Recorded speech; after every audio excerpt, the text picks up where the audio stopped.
নমস্কার বন্ধুরা, Indian food চয়েসেসের রান্নাঘরের থেকে সকলকে স্বাগত জানাচ্ছি। আজ আমি আপনাদের জন্য নিয়ে এসেছি এক সবজির রেসিপি। এরকম সবজি দিয়ে যে কোনো রুটি, ভাত, লুচি, পরোটার সাথে খেতে কিন্তু ভীষণ ভালো লাগে। আর যারা সবজি খেতে পছন্দ করেন না, তাদেরও কিন্তু এই সবজিটা খেতে ভীষণ ভালো লাগবে। আশা করছি এই রেসিপিটা আপনাদের সকলের কাছে ভালো লাগবে। যদি ভালো লেগে থাকে তবে নতুন বন্ধুদের কাছে অনুরোধ করছি চ্যানেলটিকে সাবস্ক্রাইব করার জন্য। তাহলে চলুন দেখে নেওয়া যাক আজকের রেসিপি আমি কিভাবে তৈরি করছি। প্রথমে আমি কড়াইতে একটু জল গরম করে নিয়েছি। তারপর এখানে কিছু গাজর কেটে দিয়েছি। গাজরটা ঠিক এইরকম করে একটু কেটে নিতে লাগবে। গাজরটা যখন অল্প সেদ্ধ হয়ে যাবে তারপর এর মধ্যে আমি ফুলকপিগুলো দিয়ে দিলাম। ফুলকপি কিন্তু সেদ্ধ করব না, একটু গরম জলে ভাপিয়ে নিব।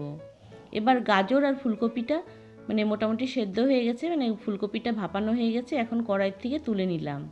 তারপর ওই কড়াইতে কিছু সর্ষের তেল দিয়ে আমি এখন এর মধ্যে বেগুন ভেজে নেব। বেগুনগুলো ঠিক এরকম করে একটু কেটে নিয়েছি। বেগুনটা ভাজা করার সময় সামান্য একটু নুন আর একটু হলুদ দিয়ে বেগুনটা একটু লাল লাল করে ভেজে নিব। বেগুনগুলো ঠিক এরকম একটু লাল লাল করে উল্টিয়ে পাল্টিয়ে ভেজে নিতে লাগবে। বেগুনটা ভাজা হয়ে যাওয়ার পর আমি এখন কড়াই থেকে তুলে নিচ্ছি। তারপর ওই কড়াইতে আরও কিছু সর্ষের তেল দিয়ে আমি এর মধ্যে কিছু মিষ্টি কুমড়োর টুকরো ভেজে নিব। মিষ্টি কুমড়োগুলো ঠিক এরকম করে একটু কেটে নিয়েছি। মিষ্টি কুমড়ো ভাজা করার সময় কোনো নুন বা হলুদ দিব না, খালি তেলে একটু নাড়াচাড়া করে একটু লাল লাল করে ভেজে নিচ্ছি। মিষ্টি কুমড়োগুলো ভাজা হয়ে যাওয়ার পর আমি কড়াই থেকে তুলে নিচ্ছি। তারপর ওই কড়াইতে রান্নার জন্য আরও কিছু সর্ষের তেল দিয়েছি। তারপর এর মধ্যে ফোড়নে দিচ্ছি একটা শুকনো লঙ্কা আর 5 ফোড়ন। 5 ফোড়নটা দিয়ে ভালো করে এই ফোড়নটা ভালো করে ভেজে নিচ্ছি। ফোড়নটা ভাজা হয়ে যাওয়ার পর এর মধ্যে আমি পেঁয়াজ কুচি দিলাম। পেঁয়াজটা একটু ভালো করে নাড়াচাড়া করে একটু ভেজে নিচ্ছি। পেঁয়াজটা যখন অল্প ভাজা হয়ে যাবে তখন আমি এর মধ্যে আদা আর রসুন বাটা দিয়ে দিলাম। আদা রসুন বাটাটা দিয়ে পেঁয়াজের সাথে একটু নেড়েচেড়ে ভেজে নিব। এই রসুন পেঁয়াজ যখন ভালো করে ভাজা হয়ে যাবে তখন এর মধ্যে আমি কিছু সিমের টুকরো দিয়ে দিচ্ছি। এবার সিমটা পেঁয়াজ রসুনের সাথে একটু নেড়েচেড়ে 1-2 মিনিট একটু ভেজে নিচ্ছি। তারপর এখানে চেরা দুটো কাঁচা লঙ্কা দিয়ে দিলাম। তারপর আমি আরও ভালো করে সিমটা ভেজে নিচ্ছি। সিমটা যখন ভালো করে ভাজা হয়ে যাবে তারপর আমি এখানে 2টো কাঁচা লঙ্কার একটু বাটা দিয়ে দিলাম আর একটু জল দিয়ে দিলাম। তারপর স্বাদ অনুযায়ী 1 চামচ নুন, 1 চামচ হলুদের গুঁড়ো, 1 চামচ কাশ্মীরি লঙ্কার গুঁড়ো, 1 চামচ জিরের গুঁড়ো দিচ্ছি। দিয়ে এবার এই মশলাটা সম্পূর্ণ সিমের সাথে একটু মিশিয়ে কষিয়ে নেব। এই মশলাটা যতক্ষণ পর্যন্ত তেল বেরিয়ে আসবে ততক্ষণ পর্যন্ত এই মশলাটা কষিয়ে নিয়েছি। মশলাটা কষানো হয়ে যাওয়ার পর আমি এর মধ্যে আগের থেকে সেদ্ধ করা ফুলকপি আর গাজরগুলো দিয়ে দিলাম। এবার ফুলকপি আর গাজরটা সিমের সাথে মশলার সাথে ভালো করে একটু মিশিয়ে দিলাম। তারপর একটা ঢাকনা দিয়ে ঢেকে মোটামুটি 3-4 মিনিট রান্না হতে দেব। 3 মিনিট পর ঢাকনাটা তুলে নিলাম। তারপর আবারও একটু নাড়াচাড়া করে দিচ্ছি।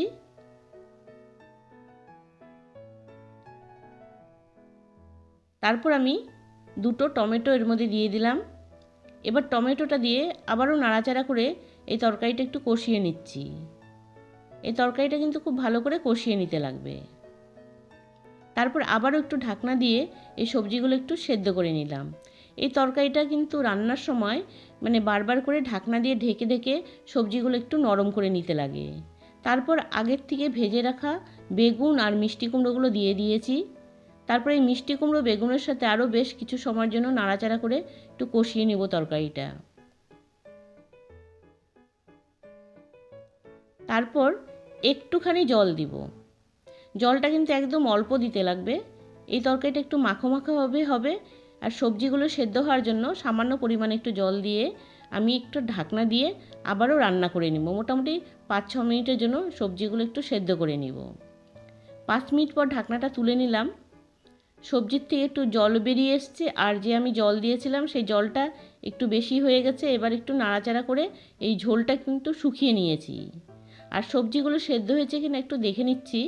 তারপর কিন্তু তরকারিটা খুব ভালো করে নাড়াচাড়া করে দিচ্ছি। তারপর উপর থেকে একটু ধনেপাতা কুচি দিয়ে দিলাম। ধনেপাতাটা দিয়ে আবারও একটা ঢাকনা দিয়ে ঢেকে দিব, কারণ ধনেপাতার গন্ধটা যাতে থাকে সেজন্য ঢাকনা দিয়ে ঢেকে দিয়েছি। তারপর 2-3 মিনিট পরে ঢাকনাটা তুলে নিলাম। এবার ধনেপাতার সাথে এই সবজিটা একটু ভালো করে মিশিয়ে দিচ্ছি। এখন কিন্তু এই তরকারিটা রান্না প্রায় হয়ে এসছে। দেখুন, ঠিক এইরকম একটু মাখো মাখো করে রাখলে পরে এই তরকারিটা খেতেও ভালো লাগবে। আর দেখুন তরকারিটা কী সুন্দর হয়েছে। আর যখন এই তরকারিটা আমি রান্না করেছিলাম খেতে কিন্তু ভীষণ ভালো লেগেছিল। আজকের আমার এই রান্না এখানেই হয়ে গেছে। আশা করছি আপনাদের এই রেসিপিটা ভালো লেগেছে। যদি ভালো লেগে থাকে তবে নতুন বন্ধুদের কাছে অনুরোধ করছি চ্যানেলটিকে সাবস্ক্রাইব করার জন্য। আজ তাহলে এখানেই রাখছি, আরেক কোনো নতুন রেসিপি নিয়ে আপনাদের কাছে আসব। আপনারা ভালো থাকুন, সুস্থ থাকুন। ধন্যবাদ বন্ধুরা, এই সম্পূর্ণ ভিডিওটা দেখার জন্য আর এতক্ষণ সময় আমার সাথে থাকার জন্য ধন্যবাদ।